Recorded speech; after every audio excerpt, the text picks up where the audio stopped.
예루살렘에서 가이사랴로 하는 제목의 말씀 전하겠습니다. 바울이 예루살렘에 올라갔던 큰 이유 중에 하나는 구제금을 주기 위한 것이었지만 더 큰 목적은 복음을 자기 동족에게 전하고 싶어서 올라갔습니다. 성전에서 갑자기 끌려나가서 매를 맞았죠. 천부장의 군사들이 개입했고 영내로 가게 되었습니다. 그는 다시 사람들 앞에 말할 기회를 얻어서 복음을 전했지만 방해하는 세력에 의해서 복음 전파는 중단되었습니다. 상황이 그렇게 되자 천부장은 채찍질을 하면서 무슨 혐의가 있는지를 알아보려고 했을 때 제가 로마 사람입니다. 로마 사람 죄도 정하지 않고 채찍질합니까? 이 말과 함께 천부장은 로마 사람에 대한 예우를 갖춰야 했습니다. 이튿날 사내들인 공회에서 신문이 시작됐지만 두 가지 파로 나뉘어져 있던 사두개인과 바리새인들이 극렬하게 싸우는 바람에 바울의 몸이 찢겨질 정도로 위기가 있었고 다시 군사들에 의해서 영내로 들어오게 되었습니다. 지치고 피곤해하는 바울에게 주님이 나타나셔서 지난주에 말씀드린 23장 11절 말씀, 담대하라, 네가 예루살렘에서 나의 일을 증언한 것처럼 로마에 가서도 증언하여야 하리라 주님께서 음성을 들려주심으로 바울이 큰 위로를 받았다고 생각을 합니다. 그러면 그 다음 날부터 좋은 일이 일어나야 되는데 오늘 원래 본문이 12절부터거든요. 날이 샜는데 무슨 일이 일어났나요? 40명이요 똘똘 뭉쳐서 당을 지어서 바울을 죽이기 전까지는 마시지도 먹지도 않겠다고 하나님 앞에 맹세를 했습니다. 케렘이라는 맹세, 서약이라는 이 단어, 맹세할 때 유대인들이 무슨 말을 덧붙이냐 하면 내가 만일 실패하면 하나님이 나를 저주하기를 원하노라. 기도 끝에 이 말을 하는 거예요. 바울을 반드시 죽이지 않으면 자신들이 굶어 죽든지 목말라 죽든지 하겠다는 것이죠. 이들은 대제사장과 장로들에게 가서 사내들인 공회를 다시 열어서 자세히 물어볼 게 있으니까 천부장에게 그 죄수를 좀 옮겨달라고 얘기를 하라고 했어요. 그러면 가는 도중에 40명이 급습해서 로마 군인 몇 명 해치우고 바울을 죽이겠다는 전략까지 짰습니다. 여러분, 어제 주님이 말씀하셨는데 오늘 좋은 일이 있어야 되잖아요. 약속은 너무나 분명하고 거룩하고 아름다운데 현실은 간격이 있는 거예요. 날이 새자마자 당을 지어요. 그리고 죽이겠다고 덤벼들어요. 종교 지도자들과 결탁을 해요. 음모를 꾸며요. 여러분, 이런 장면이 성경에 처음 나온 게 아니에요. 아브라함이 본토 친척 아비 집을 뒤로하고 약속의 땅을 찾아가죠. 창세기 12장에 그 말씀이 나옵니다. 아브라함은 하란을 거쳐 가나안 땅에 도착을 했습니다. 그러나 그 땅에 심각한 기근이 임했습니다. 그래서 양떼를 위해 애굽으로 급히 물을 찾아 떠나게 됐던 아브라함의 모습을 그려봅니다. 그는 약속의 땅에 왔는데 왜 하나님은 심한 기근을 주십니까? 애굽에 가서도 아리따운 아내 때문에 누이라고 거짓말하고 그리고 아내를 빼앗길 위기까지 당하는 것을 창세기 12장에서 보게 됩니다. 모세가 하나님 나타나서 바로에게 가라, 내 백성에게 가라 하니까 안 간다 그랬죠. 하나님 지시를 계속 거절을 했습니다. 그런데 바로에게 결국 가게 됐죠. 하나님의 백성을 보내라, 광야에서 절기를 지키라고 말씀하셨다고 얘기했어요. 그때 바로가 게으르다, 너희가 게으르다, 시간이 많구나. 그래서 여호와께 제사를 지낸다는 얘기가 나오지, 짚을 주지 말고 전처럼 벽돌을 납품하지 않으면 채찍에 맞도록 그렇게 했어요. 상황이 더 악화되고 말았습니다. 모세는 돌아와서 하나님께 기도하죠. 어찌하여 이 백성이 학대를 당하게 하셨습니까? 왜 저를 보내셨습니까? 그리고 기도한 내용이 23절, 출애굽기 5장 23절이에요. 내가 바로에게 들어가서 주의 이름으로 말한 후로부터 그가 이 백성을 더 학대하며 주께서도 주의 백성을 구원하시지 아니하시나이다. 다윗에게도 기름을 부은 다음에 골리앗을 죽이는 전과는 올렸지만 사울왕의 주목을 받다가 사울왕이 이 나라를 차지하려고 하는구나 이런 의심을 하고 악령에 걸려서 사무엘상 19장에 보면 사울이 단창으로 다윗을 벽에 박으려 하였으나 그는 사울의 앞을 피하고 사울의 창은 벽에 박힌지라. 얼마나 세게 던졌는지 몰라요. 맞았으면 아마 그냥 죽었을 거예요.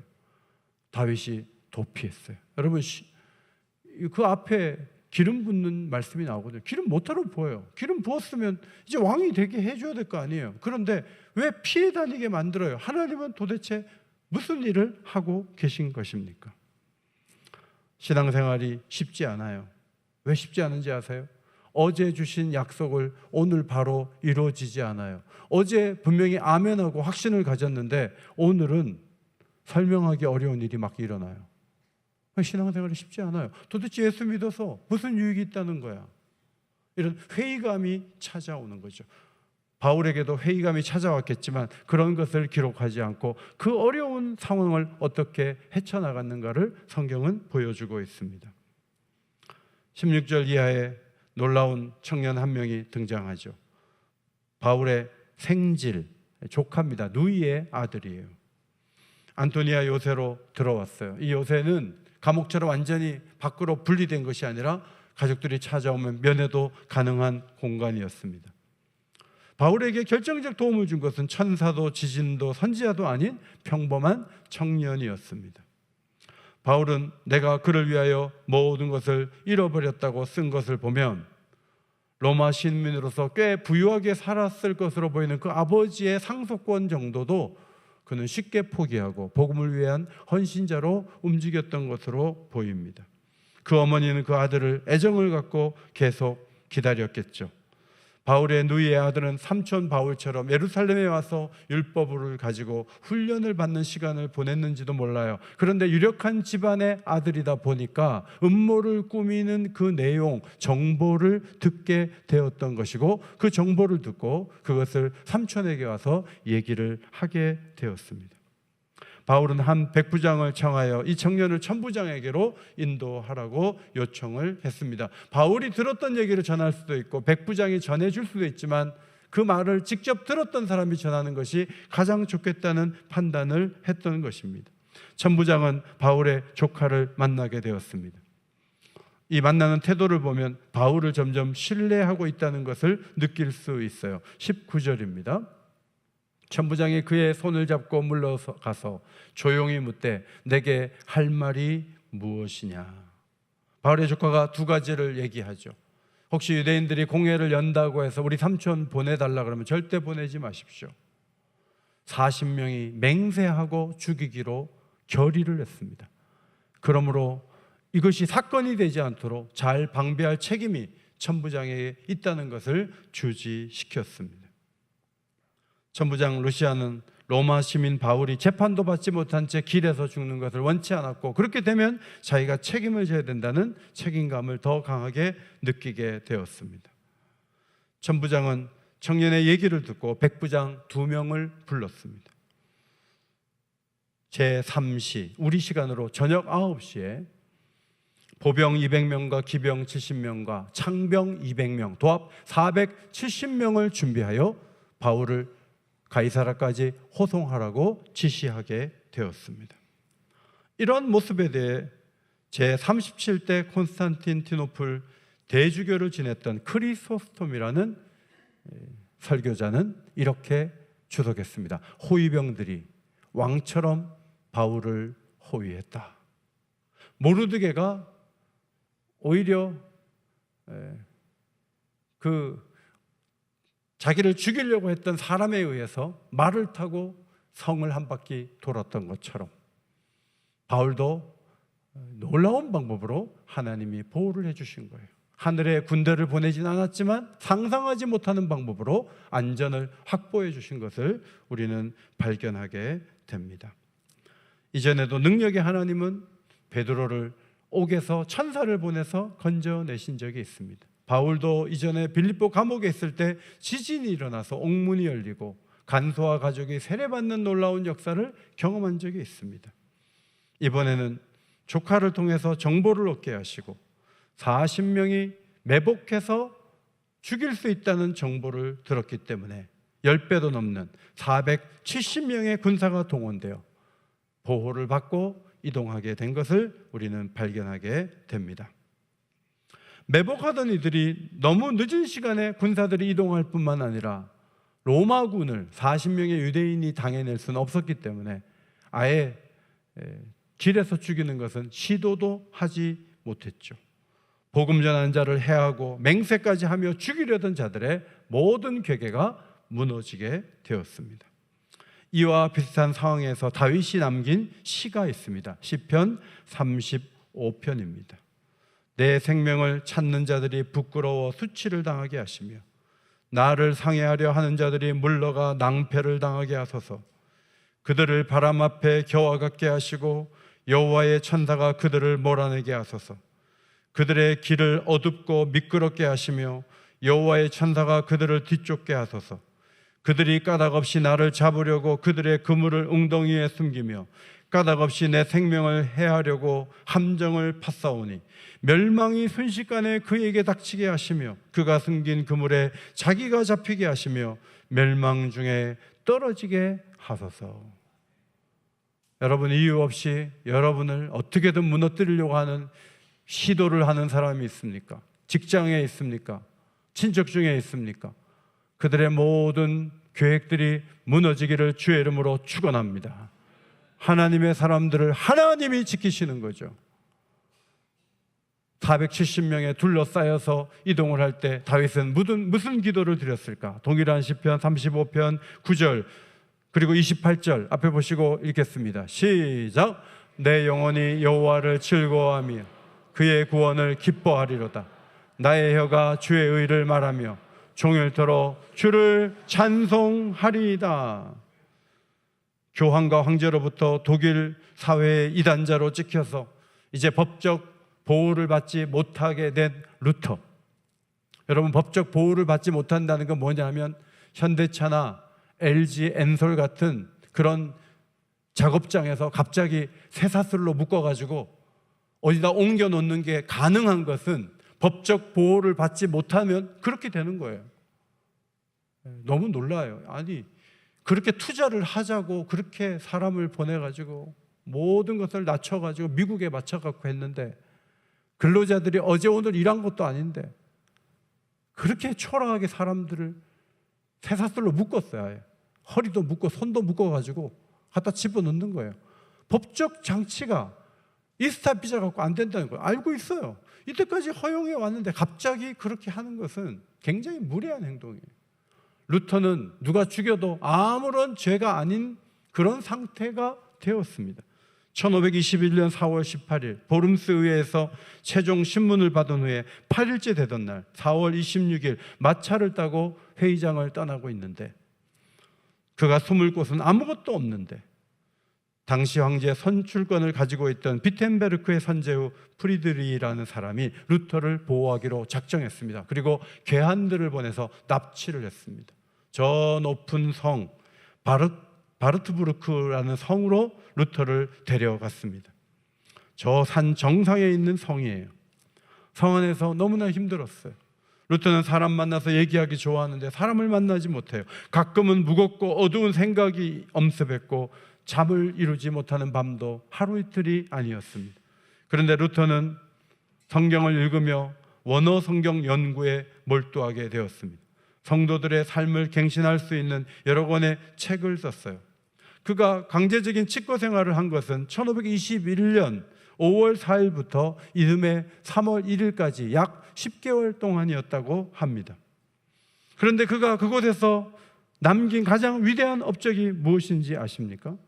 1522년 3월 1일 독일어로 된 신약 성경을 번역하는 것을 마치는 날 그 성에서 나오게 됐어요. 정확하게 그날 나오게 됐어요.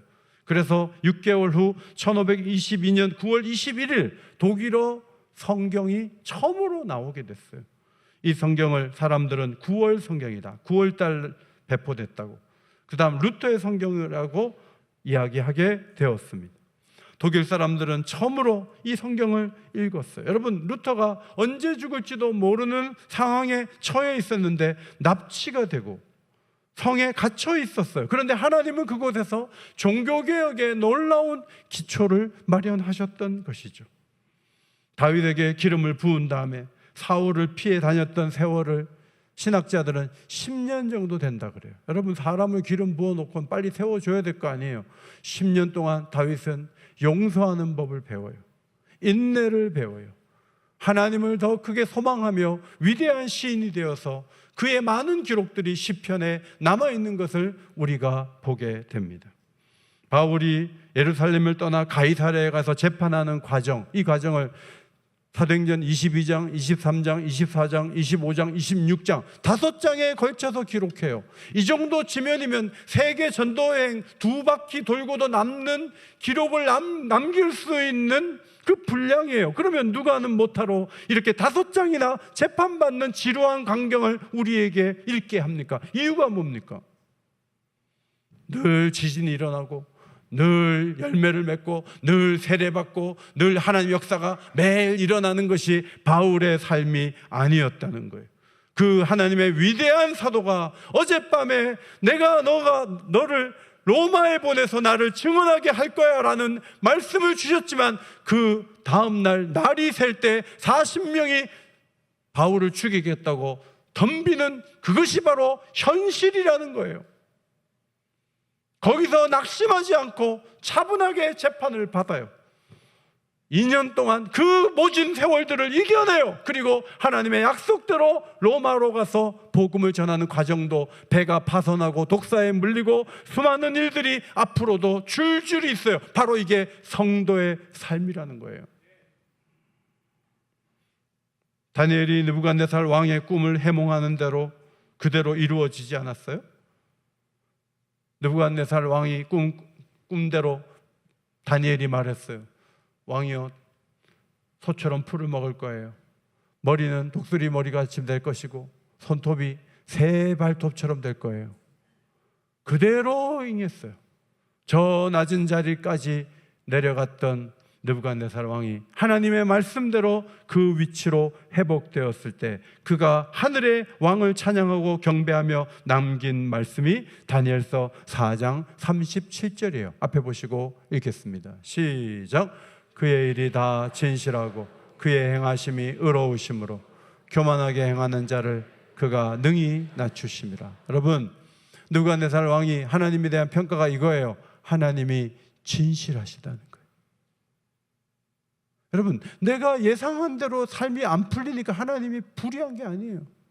하나님 말 바꾼 것도 아니에요.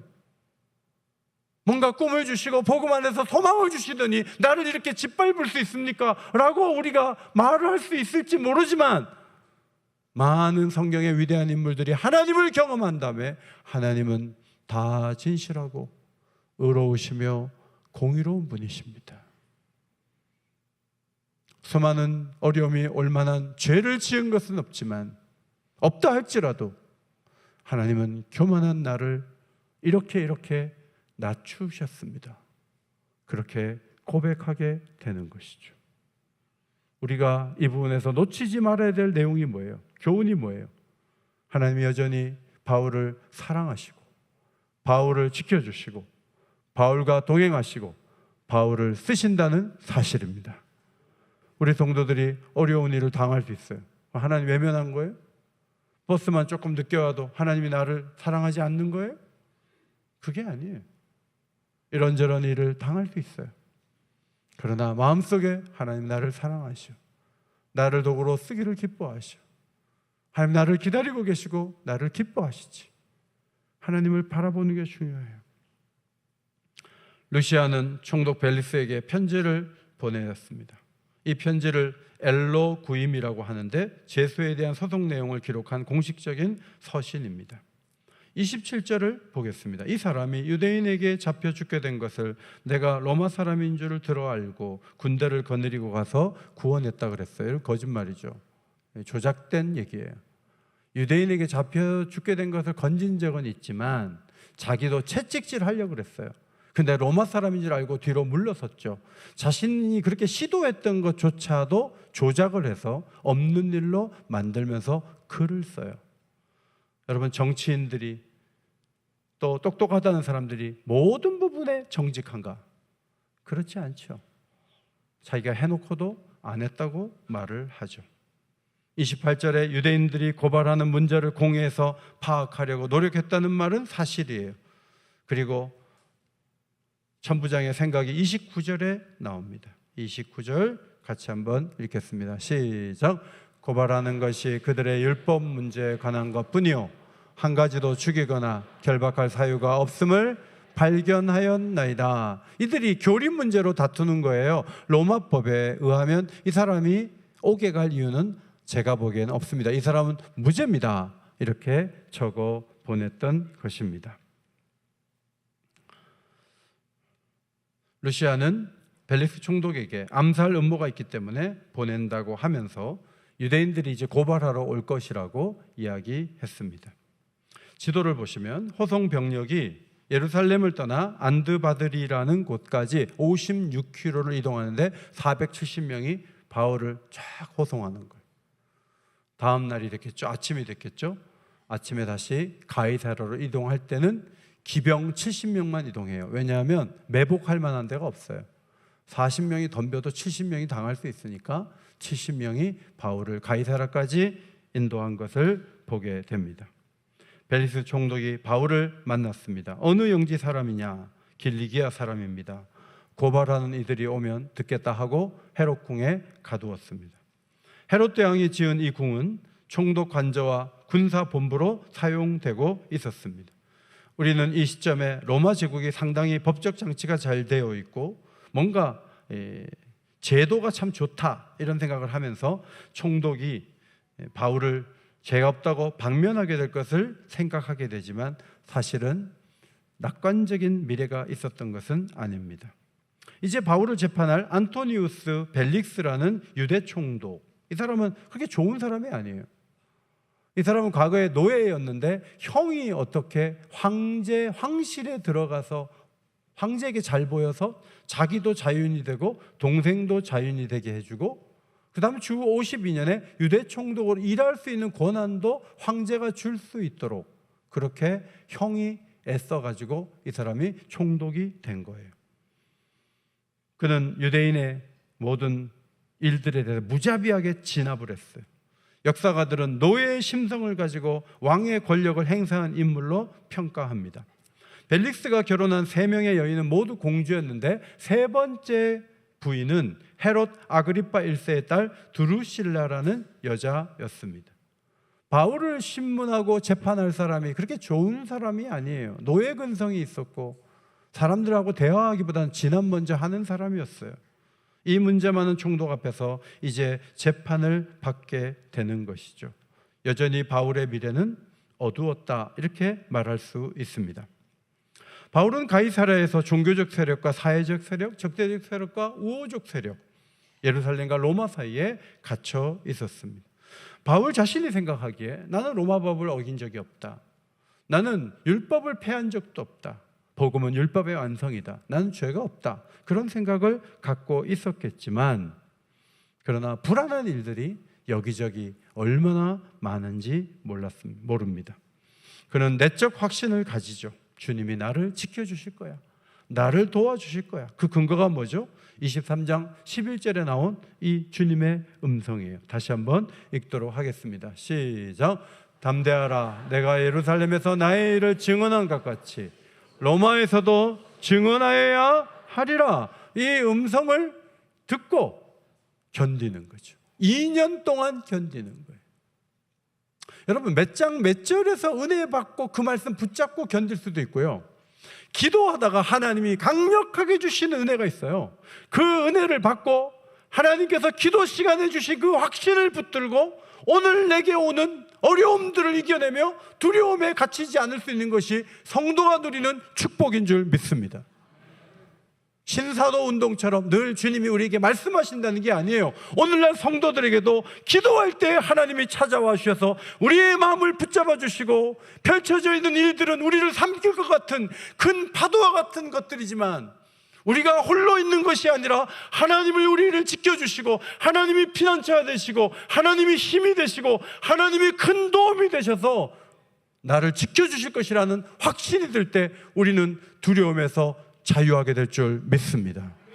그런 믿음을 가지고 쓴 시가 시편 46편이에요. 시편 46편 1절로 3절을 큰 소리로 읽는데, 작게 읽는 사람은 두려움에 빠질 거예요. 크게 읽으세요. 시작. 하나님은 우리의 피난처시오 힘이신 환난 중에 만날 큰 도움이시라. 그러므로 땅이 흔들리든지 산이 흔들려 바다 가운데 빠지든지 바닷물이 솟아나고 뛰놀든지 그것이 넘침으로 산이 흔들릴지라도 우리는 두려워하지 아니하리로다. 할렐루야. 여러분이 힘드실 때 46편 읽어요. 하나님이 계세요. 떨지 마세요. 야, 미국이 그렇게 할 수 있어요? 그러나 하나님은 우리를 그렇게 대접하지 않으세요. 하나님 우리를 지키시고 도우시고 우리를 붙잡아 주실 거예요. 그 하나님을 신뢰하시고 소망 가운데 서시기를 예수의 이름으로 축원합니다.